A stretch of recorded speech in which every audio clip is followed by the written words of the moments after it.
for coming. Thank you very much.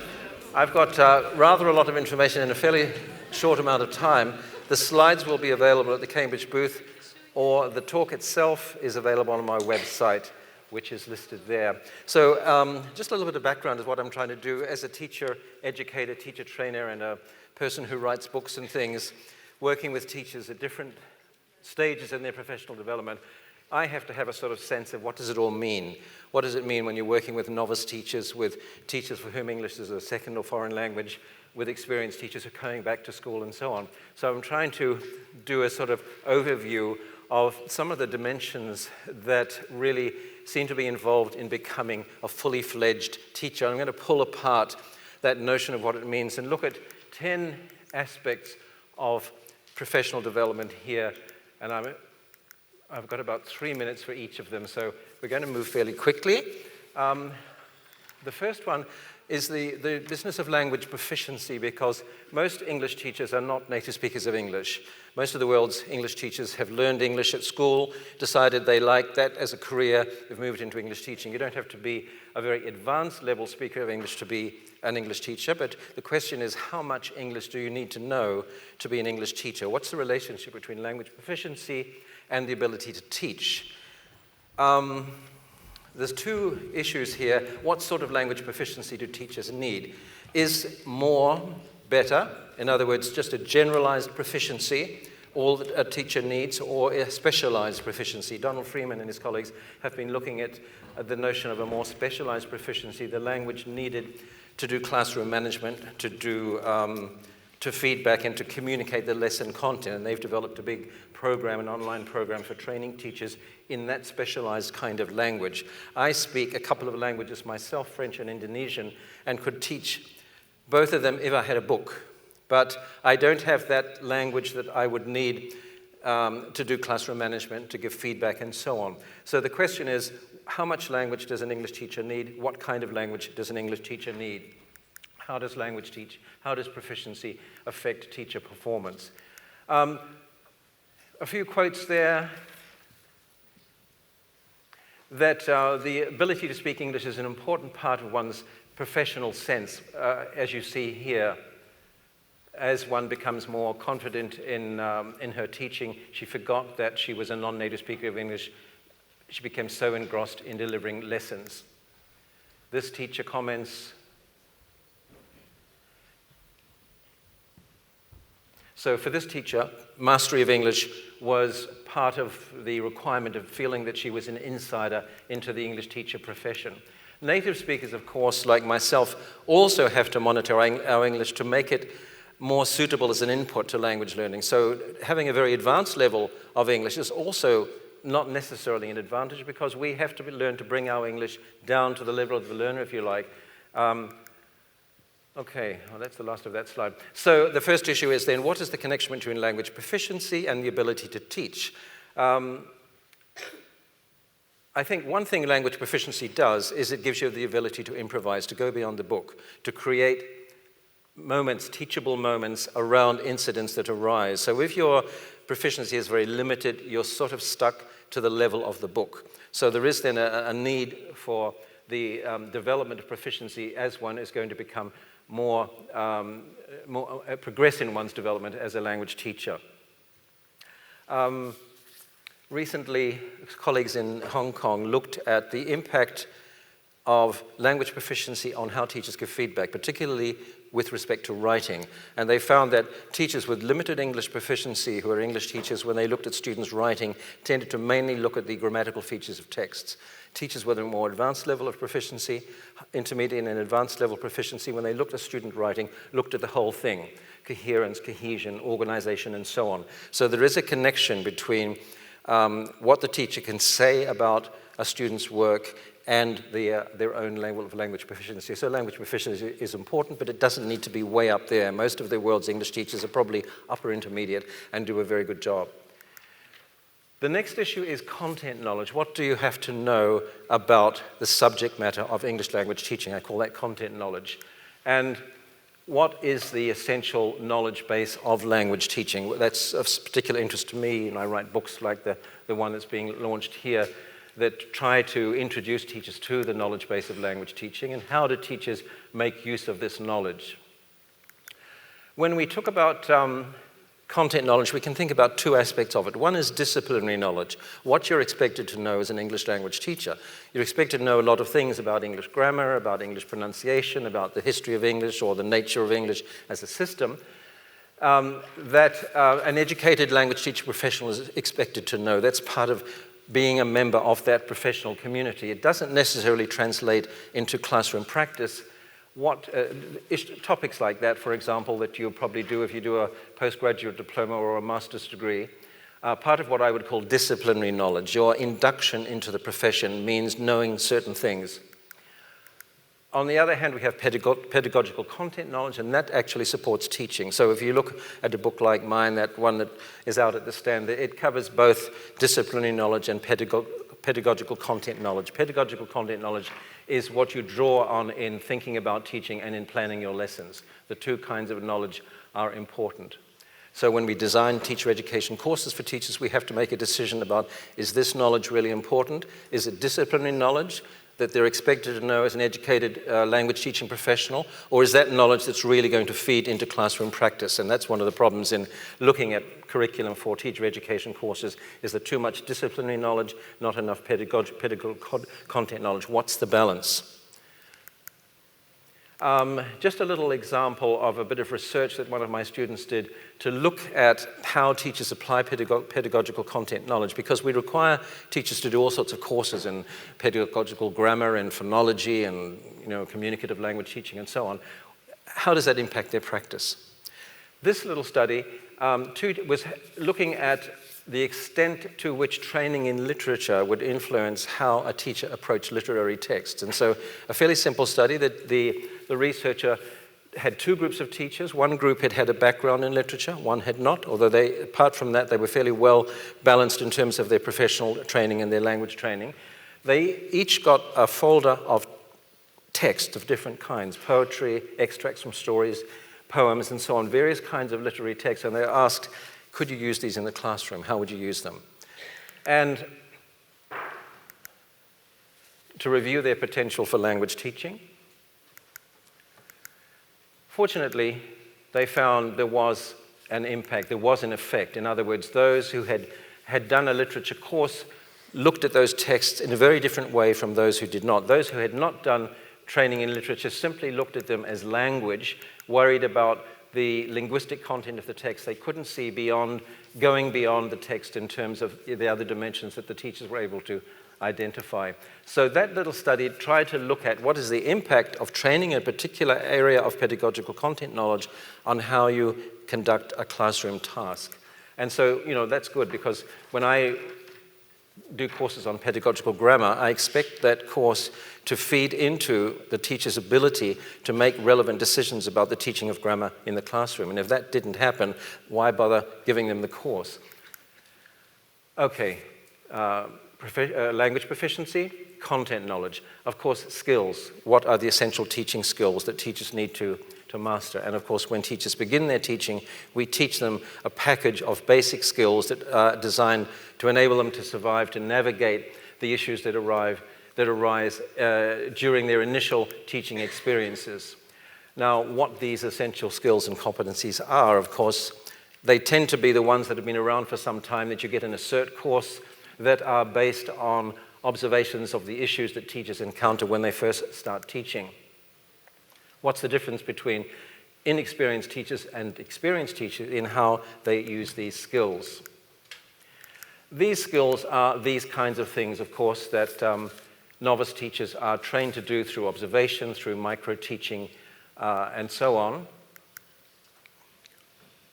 This would be the sort of typical curriculum of an initial teacher training course at the certificate level, those kind of skills that you practice and you're observed using and assessed on how well you can do it. So again, the teacher goes into the classroom at the beginning of their teaching career with the capacity to handle these kind of skills. What happens after a number of years? Do they still use these same sets of skills, or have they moved beyond?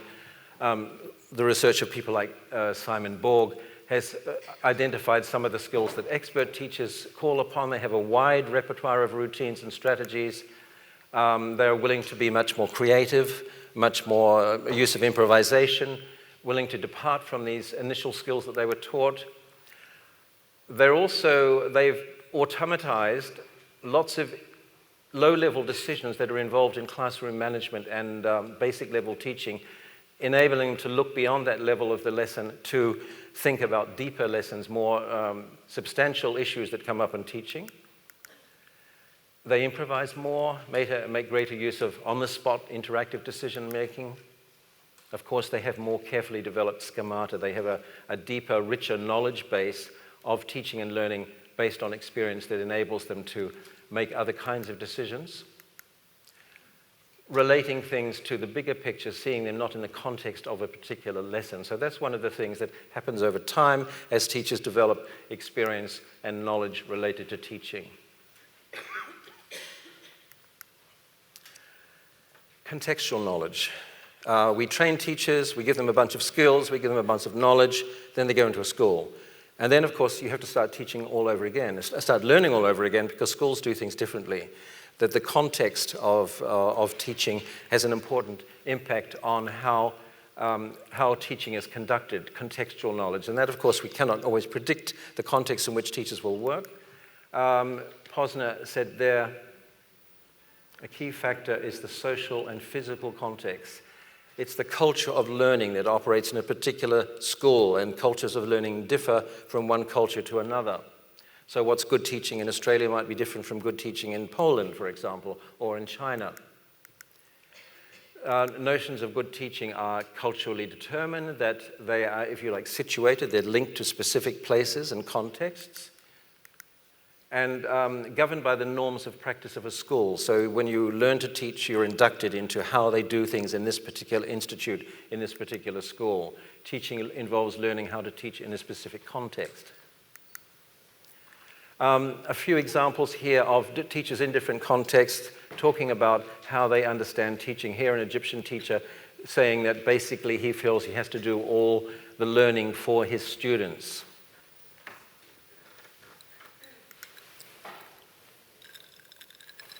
A teacher in China commenting that some of the common techniques of communicative language teaching are not well received by her students because, from their point of view, it suggests the teacher hasn't really planned the lesson.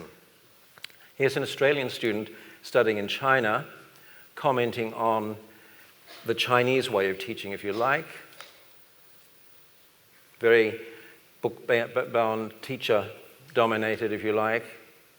And here a comment by a Chinese student in Australia commenting on Australian teachers. So students from different cultures, very different understanding what good teaching is, making the point there of teaching being very much contextualized, situated, if you like. So learning to teach means learning to teach in a particular context, acquiring the norms of practice in that particular context. Proficiency, content knowledge, skills. What does it mean to be a teacher? Also, when you step into the classroom and become a teacher, you take on a new identity. So identity formation is an important part of what being a teacher is, what becoming a teacher is. Teacher learning involves not only what the skills are, but also what it means to be a language teacher. Who am I? What does it mean to be a teacher in Italy, to be a teacher in China, to be a man teacher, a woman teacher, or whatever? A teacher of children, a teacher of adults. It involves thinking about questions like these kind of reflective questions.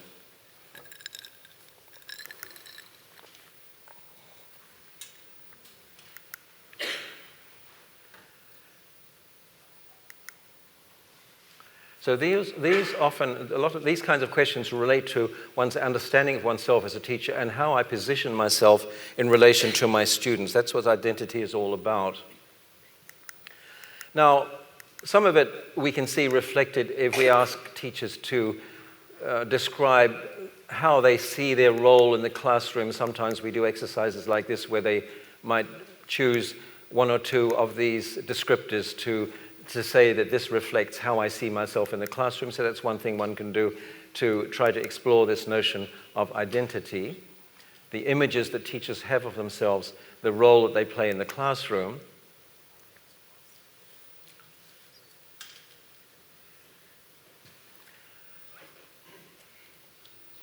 Another way of thinking about identity is to contrast three different perspectives of identity. One is personal identity. Those are the attributes you bring to the classroom that reflect your gender, your age, where you grew up, the culture you come from. Those are fairly stable attributes that are with you permanently, if you like.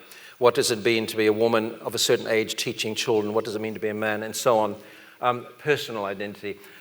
Socially constructed identity means the identity that arises through your interaction with that particular group of students. Because as you know, sometimes you're teaching a group of rowdy boys, you become a certain kind of teacher. You're teaching a bunch of senior citizens, you become a different kind of person. So identity is also socially constructed based on the context in which you're working. Who are these students? How do they see me? How do I see them? That's socially constructed identity. Professional identity really means how I position myself as an English language teaching professional. Part of it has to do with language proficiency. Students expect the teacher to speak English well.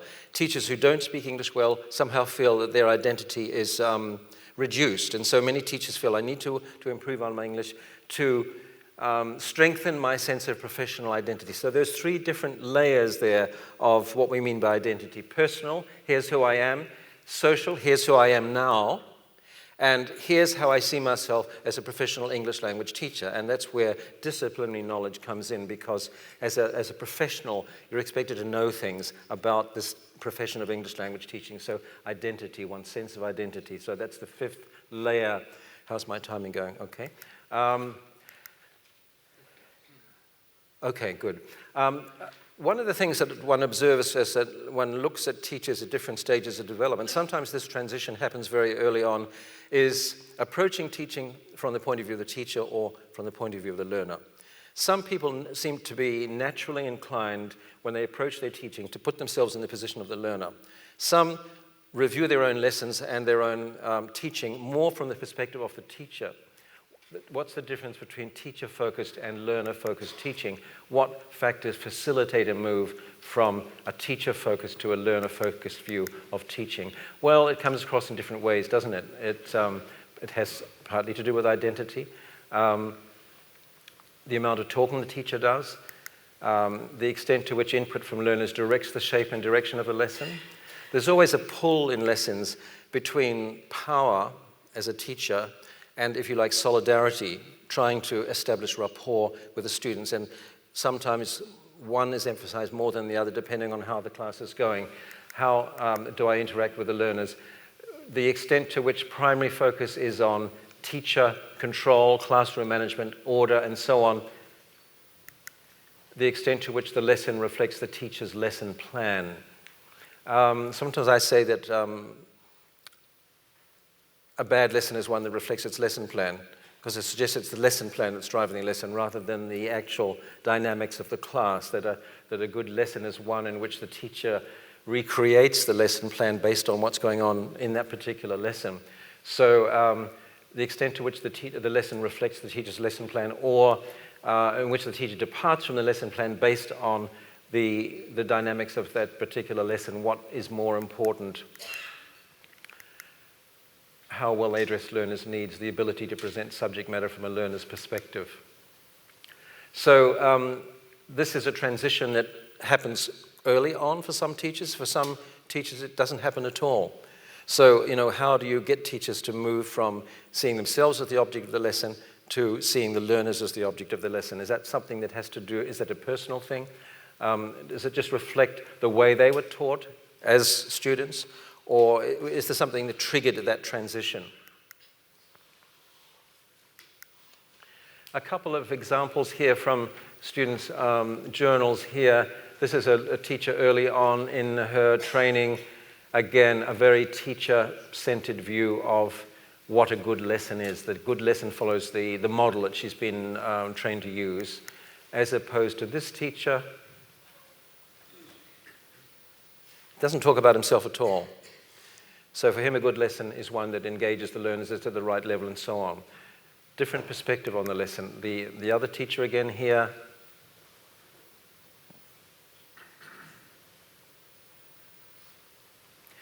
And this teacher. So two different perspectives on a lesson, one very focused on the learner, the other very focused on the teacher. So that transition from seeing yourself as the focus of the lesson as opposed to looking at the lesson from the learner's perspective. Teaching also requires very specialized thinking skills, in addition to the things I've already talked about, because a good teacher has the capacity to take a piece of potential content for a lesson. It could be a piece of text, it could be some pictures, and think how I could pedagogicalize that content. How can I take that piece of content and use it as the basis of a lesson? That's really some of the specialized cognitive skills that teachers have. Language proficiency has nothing to do with that.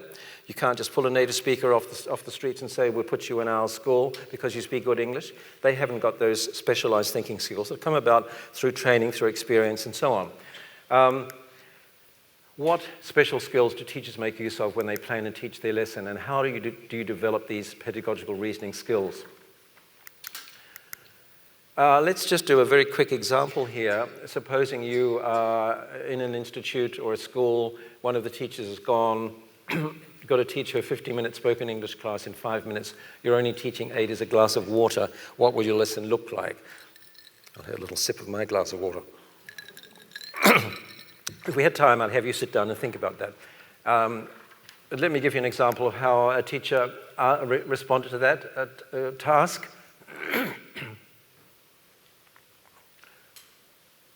First of all, a brainstorming activity, thinking about different kinds of containers and grouping them. Does a little bit of modeling, showing how they might do that. They probably take 10 minutes. Present their findings on the class, so a little competitive element there. And then she decides to do a little dialogue work, borrowing a container from a neighbor. I would model the kind of exchange I want them to practice. Maybe they're going to borrow a suitcase or a cooking utensil of some sort. She gives them a little model to follow. And then they do their little role plays. Now, that's a real example of an idea that a teacher came up with just like that. And lots of teachers I know can do that. You give them something, text to look at. How would you use that in the classroom? No time at all. They can think about how I would pedagogicalize that content.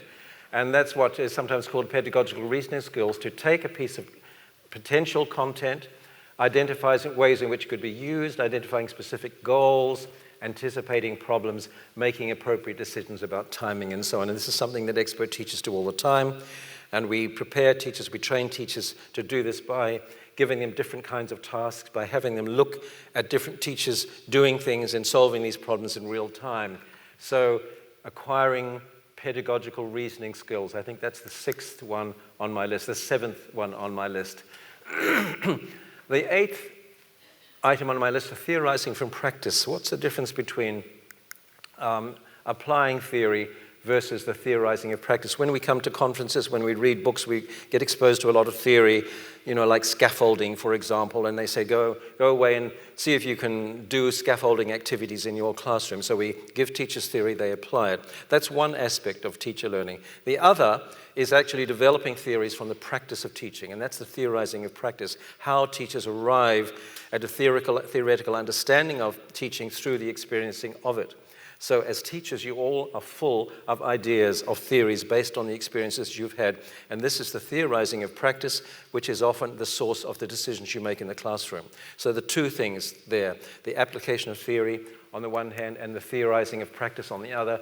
And it's the theorizing of practice which is the source of how teachers understand their own teaching. They arrive at their own theories through drawing on some of the things I've been talking about and putting it all together based on their own teaching context, the source of how we understand our own teaching, and that often is the source of the actions and decisions that they make. And so this is the sort of thing we often explore with experienced teachers when they come in to do in-service courses on the campus, for example. And this leads to, the theorizing of practice leads to generalizations and also explanations. It also results in principles that teachers draw on, personal principles. And so when you want to understand how a teacher teaches, you have to find out what principles that teacher has developed and how these principles shape his or her practice. So teaching is driven by principles. These are examples of generalizations teachers are taken from journals, teachers' journals, that journal writing activities that I do with teachers. So that's one way of looking at the sort of generalizations and explanations teachers are arriving at. That's one part of this process of theorization.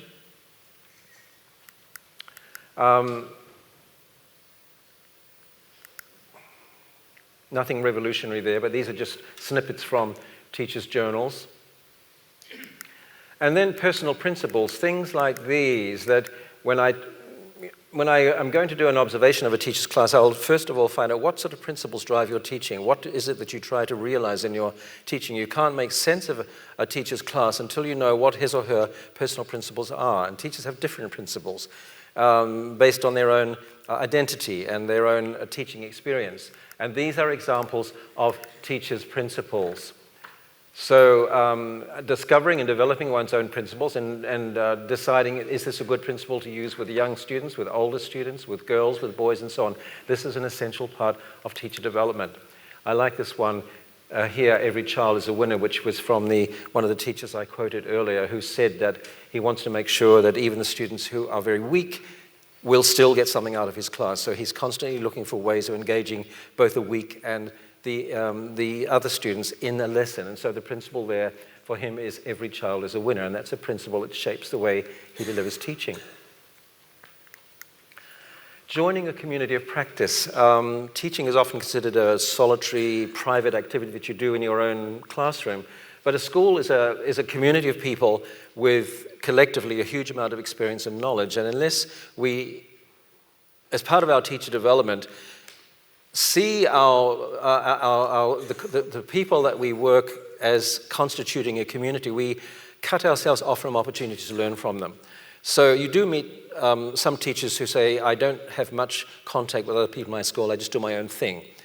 That's an unfortunate attitude because schools are full of people with huge amounts of experience, and it's different experience, different knowledge. So a community of practice simply means people who have common interest and who relate and interact to achieve shared goals, and it means focusing on exploring and resolving issues related to the workplace.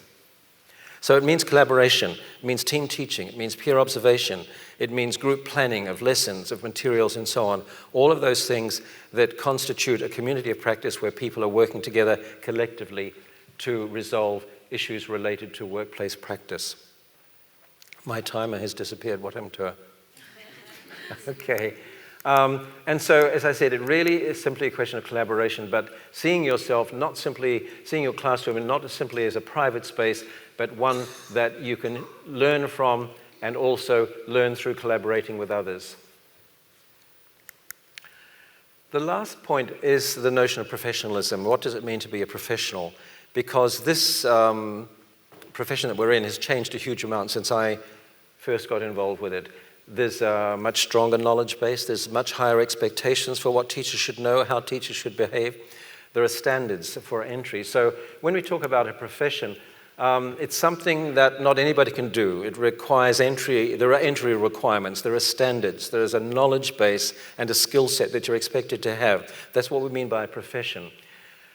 Now, professionalism comes about in two ways, top-down or bottom-up. Institutionally prescribed professionalism is what the institution says or the Ministry of Education says, teachers must have these qualifications. Teachers must behave in this way. They must dress in this way. They must interact with students in this way. That's institutionally prescribed professionalism. And now there are standards for teacher knowledge and teacher behavior in most countries, as opposed to independent professionalism means where teachers are making decisions about where they want to go themselves in terms of their own professional development and becoming engaged in action research or any kinds of activities such as coming to conferences, reflective teaching, writing about your own experience and knowledge as a teacher. So those two different kinds of professionalism. One external, if you like, imposed on teachers, that's important, but the sense of independent professionalism of teachers mapping out their own professional development, making decisions about here's where I am, here's where I need to be.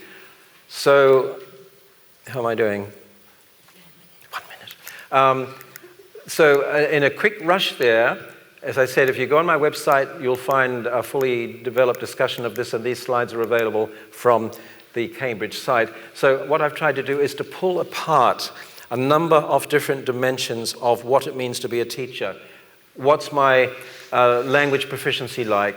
How does my control of language affect the way I teach and how I teach, the first one? What do I know? What's my knowledge base? What do I know about the subject matter of teaching, about the English language, whatever? What skill set do I have, and how do I access and use those skills? How do I teach in context? How is my teaching shaped by where I am and in a particular school, and also how is it shaped by who I am, my own sense of identity, either my personal identity, my socially constructed identity in this particular classroom, or my professional identity? Have I moved towards a more learner-focused understanding of teaching? How good am I at doing the kinds of specialized thinking that are involved in planning lessons, in teaching, and so on, in reflecting on teaching? Have I developed my own principles, my own theoretical understanding of teaching? Am I theorizing from practice? Am I part of a community of practice? And to what extent am I engaged in the language teaching industry as a professional? So those are the 10 strands, if you like, of what it means to be a teacher that I wanted to throw at you today in the 30 minutes that I've got. I'm sorry that it was such a rush, but that's what it is. And if you want to go onto my website, there's lots of stuff there, including a fully elaborated version of this talk. Thank you for your patience and attention. Thank you.